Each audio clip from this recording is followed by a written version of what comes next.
Welcome back, everybody. Congratulations to SpaceX on their recent launch, and happy Year of the Tiger to everybody in China. So cheers to all of you. In case you guys are wondering, I'm having a sidecar today in celebration of, it being the end of the workday. Before we get into the main topics for today's video, I want to touch on this recent report of a Tesla recall on over 150,000 Tesla vehicles. So before we get into the main topic of this video, let's get into that and just break the FUD down real quick. Every morning, I wake up at anywhere between 5:15 and 5:45. And this morning, the first article I saw with regards to this recall came from MarketWatch. So let's check this out. And my bad about the intro there. It wasn't 150,000 vehicles. It was 54,000. So that's on me. But the headline reads, Tesla to recall 54,000 vehicles over safety issues with rolling stop functionality on self-driving software. Before we dissect this, let's read on. It's just one paragraph. Tesla Inc. shares dropped or slid 0.8% in pre-market trade Tuesday after the company announced a safety recall of certain vehicles because of an issue with its rolling stop functionality. The rolling stop functionality available as part of the full self-driving beta software may allow the vehicle to travel through an all-way stop intersection without first coming to a stop. The National Highway Traffic Safety Administration said in a statement. The recall covers just say 54,000 vehicles, including certain Model S, Model X versions, yada, yada, yada. Tesla will perform an over-the-air software update that disables the rolling stop functionality free of charge. Owner notification letters went out. Okay, so that's the gist of it, okay? If we come back up here. So first of all, this is not it's funny how they call it a recall, right? The only reason these are even called a recall is because NHTSA they don't have anything in their protocols to deal with over-the-air updates. This is not a recall. This is NHTSA telling Tesla that this specific feature that they have with full self-driving is not allowed anymore, and it's going to be nixed. Okay, to be clear, within full self-driving beta, you can choose different levels of assertion that the vehicle can drive. In other words, we can have aggressive, where we can drive aggressively, right? Pretty straightforward there. Or you can have something like a chill mode, right? And if you choose the aggressive mode, one of the features within aggressive mode is to be able to do a California stop. In other words, as you come up to a stop sign, if it's very obvious that there's nobody else around, nobody to really stop for, you're going to choose to leverage that stop sign more as a yield sign rather than coming to a complete stop. This is a feature within the aggressive mode. This is a feature, okay? Now, mind you, they're calling this a recall, all right? This has not injured anybody. There's been no tickets reported for this rolling stop or anything of that nature. And so to call this a recall is literally just, in my opinion, disingenuous and FUD. Now, I get it from NHTSA's perspective. They really don't have any way to deal with this. Tesla's ahead of the times. They're just, fast moving and, beyond where anything's been for NHTSA. But this has been a feature that's been out there for over a year. And again, no accidents to report of with this. This is simply just NHTSA saying, hey, Tesla, we don't think that this should be allowed. We think that you should revoke this feature. And Tesla's saying, okay. So it's not like this is a recall. It's going to cost Tesla any money. This is simply Tesla saying, okay, fine. We will get rid of that functionality within the software, the full self-driving beta. But mind you, this is no different. The whole idea of autonomous driving is to mimic the way people drive. And a good driver, even if you're the best driver, it doesn't mean that you don't roll a stop sign. If there's nobody around, is there really a need to stop at a stop sign? If anything, you could say that our laws are antiquated, right? A four-way stop sign where there's nobody else, it really should be more of a, at that point you can yield and you can just keep rolling on through. But nevertheless, I just want to address this because, it was just crazy this morning. All of a sudden, all this FUD came out. You see things like this. People, this is why the stock is down this morning, pre-market. No, stop it. The stock is just chilling out right now because it just went up 11% the day before. This is ridiculous. So I just want to address this just because I saw a whole bunch of FUD out there right away. It just came left and right, as it always does with Tesla. But luckily, There's plenty of YouTubers besides myself who are able to get on top of these things. Now, on to the main topic for today's episode. And I want to give a special credit, shout out to Rob Maurer from Tesla Daily, because had it not been for him, I would not even be aware of this recent Deutsche Bank report. So the whole point of this video today is to show everybody here, all my followers, all my subscribers, and everybody who doesn't. And if you don't, hey, feel free to hit the like button, hit the subscribe button, ring that bell so you're aware of any videos. Hitting the like button, it helps our YouTube algorithm, helps get this content out to more people. But the point of today's video is to look at this Deutsche Bank report. Now, let me give context before we get into this report.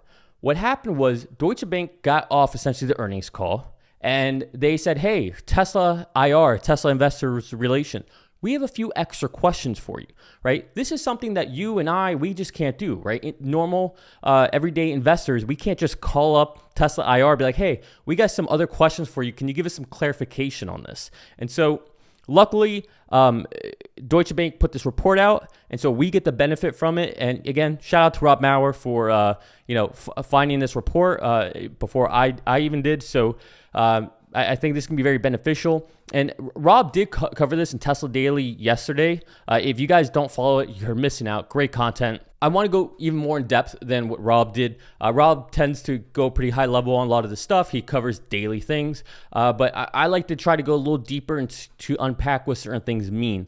So that's what we're going to do today. That's the bulk of today's episode. I think this stuff is invaluable. It tells us a lot about where things are going, what the future is, and it actually confirms a lot of the things we've been saying. A lot of things that we've been saying as far as how we interpreted the earnings call with Tesla, what Elon Musk said. And so I think it's very powerful. We're not going to waste any more time. Let's jump into it. So here you can see from Deutsche Bank Research, you can see the ratings, the buy, and you can see it's obviously about Tesla. And this came out on the 28th of January, 2022. So this is how you can see what, the actual, the release of this, right? So this was 2 days post the earnings call. Now, the first note that we see in here from Deutsche Bank says, Tesla confirmed to us it is currently not working on a lowered price vehicle and seem to attribute it in large part to its conviction that the prices of Model 3 and Y can come down considerably further in order to serve cheaper segments of the market. So if you recall, I said in 3 episodes ago, I mentioned how currently, even though the average selling price of the Model 3 or Y is about $52,000, that's not how much it actually costs. And I explained what I meant by that was the fact that the only reason it's $52,000 right now is because there's so much demand. Okay, and the whole point of wanting to go to a lower segment is to increase your addressable market so you can have more demand. Tesla has the opposite problem. They have too much demand. They have a production problem. They cannot produce vehicles fast enough, right? They have about a year backlog on some models, most of them at least 6 months. So what Tesla has to do is they have to raise the prices of these vehicles to try and limit some of the demand so that they don't have people waiting 2-3 years for these vehicles, right? Like, talk about an unprecedented problem to have, right? This is an excellent problem to have. But what this also means is that if Tesla starts to see weaker demand, right, weaker amount of volume of demand for a vehicle at $52,000, $53,000, $55,000, they have plenty of room to work that number down. Keep in mind, the Model 3 was initially a high $30,000 vehicle. Now, with the 4680 battery, with the front and rear casting, with the structural pack, with just more volume to create more efficiencies, all the lessons learned from Shanghai, right? This means that they can actually lower the vehicle price even more so. So this, I think, just clarifies and confirms what I was saying there. And this is strictly from Tesla saying it makes no sense to focus on a vehicle that costs less because we do not have this issue. If we start to see any kind of slow in demand, all that means is that now we can probably sell the 3 and Y for what they should have cost originally, right? Right now, it's just the opposite problem. They just have too much demand, so they have to keep raising prices to try and control the amount of demand, right? Talk about a luxury of a problem to have, and Tesla has it. I don't know any other company that really has it. I mean, you can see other auto manufacturers, they kind of have it. They say they have it, but really, I mean, the problem is that they don't know how to ramp up electric vehicles just yet. They don't have a battery supply, right? They have other fundamental issues. But anyways, so let's go on to the next note here. So the next note says the company's goal is to complete development and deploy autonomous driving software this year. Keep in mind, this is not Elon iterating this to Deutsche Bank. This is investor relations iterating this to Deutsche Bank. Okay, so this to me, when I read this, to me, it's like, all right, this is a showstopper. Investor relations is saying that they plan to complete the development and deploy autonomous driving software this year. This is no longer just a fairy tale thing of, oh, Elon time. Oh, Elon always overpromises and then he always misses targets, right? And that's actually kind of fictional because Shanghai Model Y were on time and I think maybe even ahead of schedule. So a little myth there, but now I mentioned, again, 3 episodes ago, after the earnings call, I mentioned, okay, this was a big deal because not only did Elon say it over and over and over and just try to beat it home to everybody that you're not understanding that full self-driving is coming, but even Zach was saying it. Zach was on board. And Zach is the person that you really look as a barometer for what the real temperature is of these things. And Zach was saying it. And now we see that investor relations is here confirming this. All right, so to me, when I read this, like, okay, this is just yet again, right? They can see the data. They see how fast things are developing, right? They can see how quickly things are iterating. And they know, right? Keep in mind, a lot of these people like Zach, people like Elon, people like Drew, Andre, obviously, they are driving the alpha version, right? In other words, the latest version of what's to come. So they see it, right? They know a few steps ahead of what we even do. And don't forget, we have just a transformational updates that should be coming soon with 11, the full stack, right? We're going to take city, parking, highway all into one stack, right? That just reduces the amount of latency. We're going to get rid of the compressor from the camera, and we're just going to allow the actual neural nets to see the raw photon counts, which will, one, improve its ability to see, right? Because even though we can't see certain pixels, and we have a certain range of cone of color we can see, computers do not. Computers do not have our physical limitations. So that's also going to just be an increase to the ability of full self-driving. But let's continue reading here. So autonomous driving software this year, which will achieve safer than human driving level without the need for the driver to supervise the vehicle. We note that Tesla sees autonomy as either supervised or unsupervised, not leveled. A driver either needs to engage with hands on the wheel or be able to totally disengage. Tesla's goal is for FSD to reach what could be considered level 4 autonomy by regulators by the end of this year. This is a statement from investor relations. I just can't stress this enough, right? This is investor relation is kind of a no BS division of a company, right? And if anything, they're going to be a more conservative division of the company. They don't want to speak out of turn. They don't want to say something that's, just going to put the rest of the company in the bad light.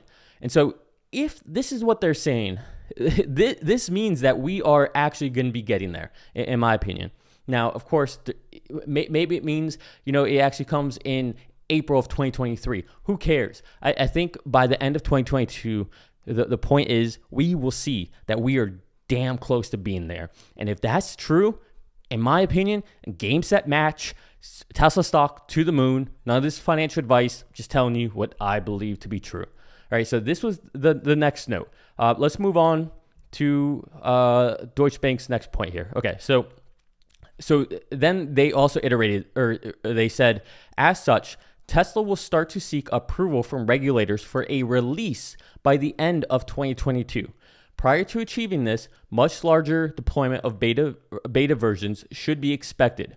We would expect the number of beta testers to grow considerably further than the 60,000 currently in operation with each iteration of the beta. So again, right, we're getting even more concrete on this belief.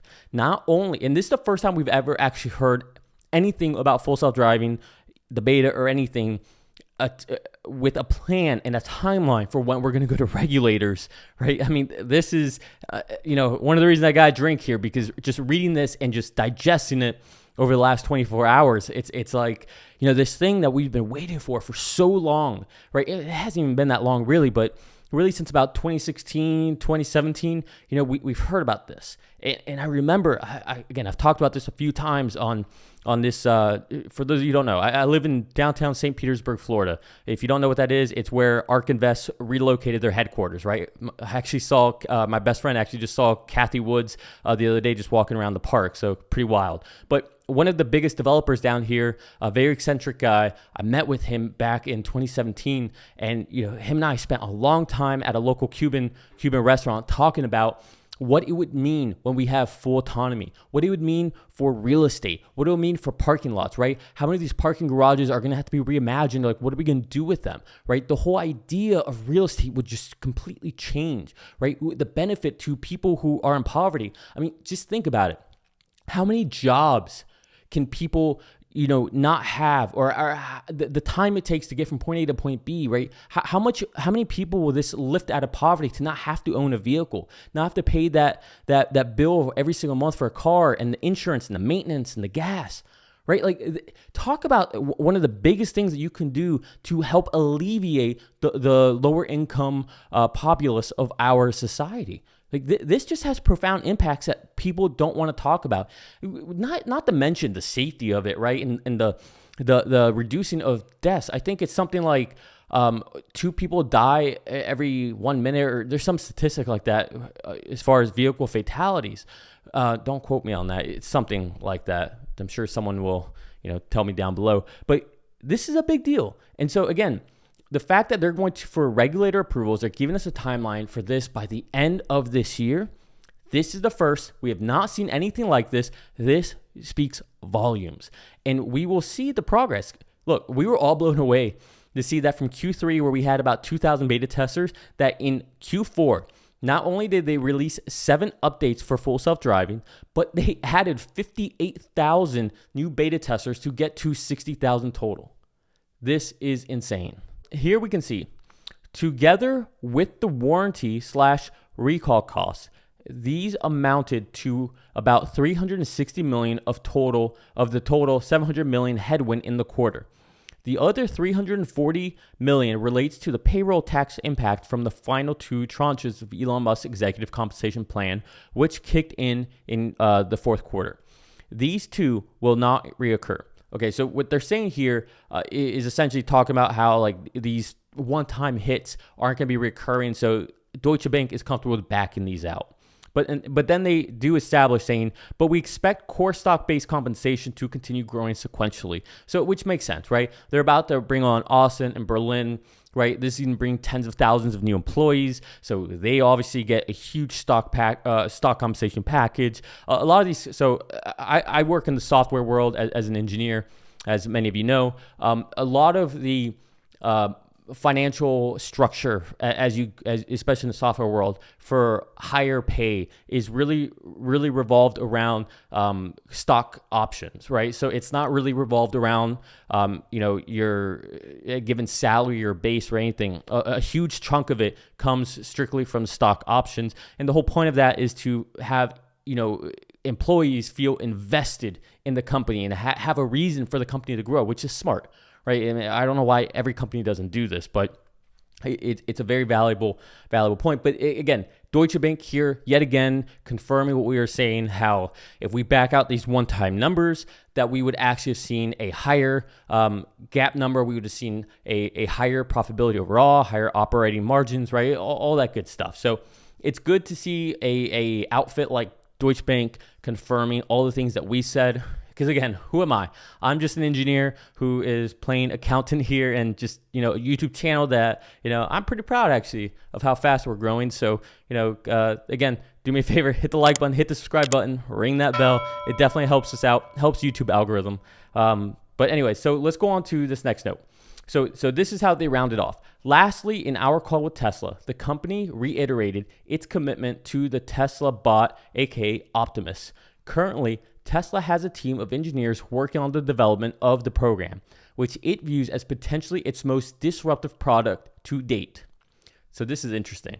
They just said that they have a team working on it. Elon said it's their priority for 2022, and it says work on the development of the program, which it views as potentially its most disruptive product to date. And then this next line makes no sense.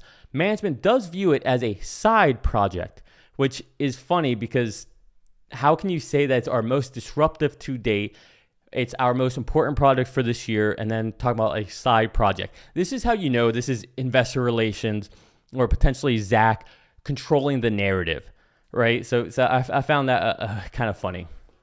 Okay, so management does view this as a side project and indicated that the program is full speed ahead, given the view that Optimus could serve and solve the labor shortage issue in the facilities across the industry. So again, this is just absolutely ridiculous to hear, especially about Optimus.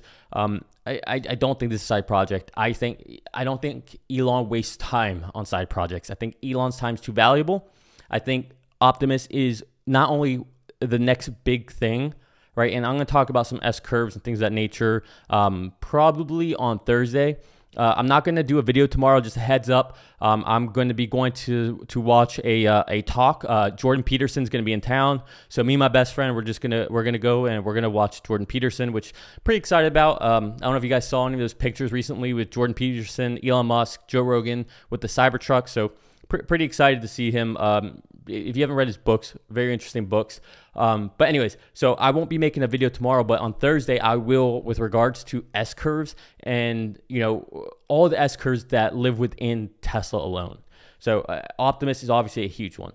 Okay, so Deutsche Bank ends it by saying Tesla ultimately hopes to complete a prototype by the end of this year and could begin to market it to other companies in the years that follow once it demonstrates its ability to handle menial tasks in the workplace efficiently, starting in Tesla facilities. So here's why I think the humanoid can come a lot faster than we think.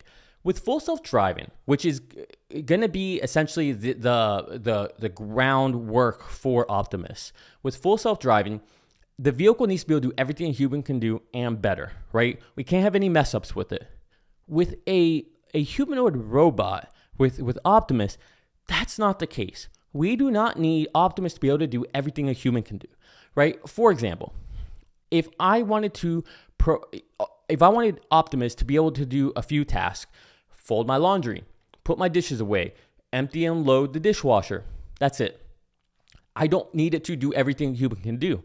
All I need it to do is those tasks. I can easily train it. Well, I don't want to say easy. I don't want to make this sound that trivial, but the point is that's a lot less complicated than solving every use case for driving and making it work better than a human. Now, here's the real crux of Optimus. What you do have to make it have the ability to do is have all the normal mechanics and functionalities of a human. It's got to be able to squat. It's got to be able to deadlift, right? It's got to be able to lift over its head. It's got to be able to have the nuanced dexterity within its hands and its fingers, right? So all those things are going to be very important.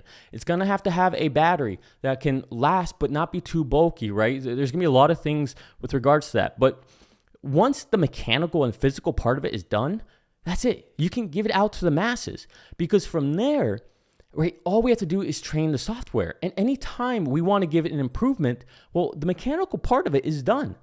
So we can just give software over the air updates. So maybe today it can just fold my laundry and do my dishes, but maybe down the road it can go pick up my groceries for me. Maybe it can clean my bathtub. Maybe it can make my bed, right? And these can just be software updates. Now, I'm talking selfishly from my point of view and what I would like to do with Optimus, but you get the point. The point is it doesn't have to do everything a human has to do, but FSD has to do everything a human has to do within a vehicle. So I think this is why Optimus can come a lot faster than we think. And mind you, it will be a lot more cost effective to produce, and Tesla is a juggernaut when it comes to manufacturing. So Optimus, the idea of humanoids, the meshing between the software, the mechanical, and the manufacturing, oh my, and don't forget batteries, right? Man, is Tesla in a sweet spot to hit all of this. So we're going to leave it there. This I think is very profound. And this is coming from Deutsche Bank. This is coming from investor relations responding to Deutsche Bank 2 days after the earnings call. This is a big deal, everybody. This is a really big deal. Do not let this go by. Forget about what the stock's doing right now. Look at the bigger picture. Look what's coming down the road, okay? This is coming. All of this is coming. And if you don't think Tesla will be the first one, then I hope you find who is going to be the first one to get all of these entries into the market, because whoever is the first one there, I think they're going to dominate. They're going to have a first mover's advantage. And I really think we're going to see this become a Google search engine, a YouTube, a Spotify, a Facebook type domination. I'm not saying there won't be other players, but I think there will be more or less a monopoly, maybe a duopoly, if anyone else starts to get on board with the way Tesla's doing it. So we're going to leave it there. Appreciate everybody, especially if you stuck to the end. Again, Happy New Year's to everybody in China. Happy Year of the Tiger. Congrats to SpaceX. Thank you, Deutsche Bank, for this amazing insight that we don't get as everyday investors. But again, we're going to leave it there. Thank you, everybody. Do me a favor, hit the like button, hit the subscribe button, ring that bell. I love you all. Peace.